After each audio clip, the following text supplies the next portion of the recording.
Hey everyone, so today we're going to talk about how long our propane tanks last and tips that we do to make it last even longer. So we get this question a lot when we're on the road because people ask us, hey, you're boondocking, how can you last so long without refilling your tanks? And we're going to go over a couple things today. We're going to bring you around to the side of our camper and show you what our setup is like on our Arctic Fox 1150. So this is our 2022 Arctic Fox 1150 truck camper, and we have two tanks inside of it. So we're going to show you guys what our setup is.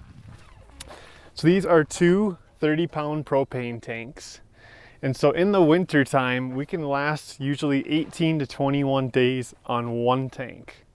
So usually by the time we hit around 3 weeks, we like to check it and go, okay, what are we at for propane? And then this right up here will change to red. So once this changes to red, we know, hey, whichever side this is aimed at, which it's this tank first, means that this tank is completely out. So now we are only using this tank. We always keep both tanks open at the same time. That way if we're on a hike or something and the fridge goes out, we're not gone for 6 or 8 hours and our fridge is dead. So we can flip this to either side, but we usually just keep it on this tank. In the summertime, usually we can get a little over a month on one propane tank. So that's usually because we're just not using the furnace as much.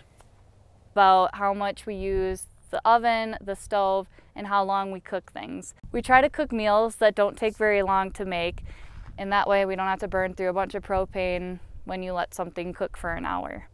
So our fridge does run off of propane, so it burns more depending on the time of year. So we don't have a propane generator, and we run completely off of solar and a Jackery unit. So based on our setup, we're very happy that we can last over a month on our propane tanks. Some people burn through propane the same amount that we've got in 2 to 4 days in the winter time because they're always blasting heat at 75 degrees. Or some people use their generator that runs off of propane all day long to run it, which we can understand, you know, if you're using it in the summertime to run your air conditioner or anything like that. But for us, we just filled up our propane the other day for $27 in Southwest Colorado. And that was pretty awesome, thinking that, hey, we get to spend less than $1 a day to use our propane for food, for heat, for anything else that we need to use it for. So if you guys have any questions about our propane techniques or anything like that, feel free to comment below, give us a like and subscribe, and stay tuned for more content.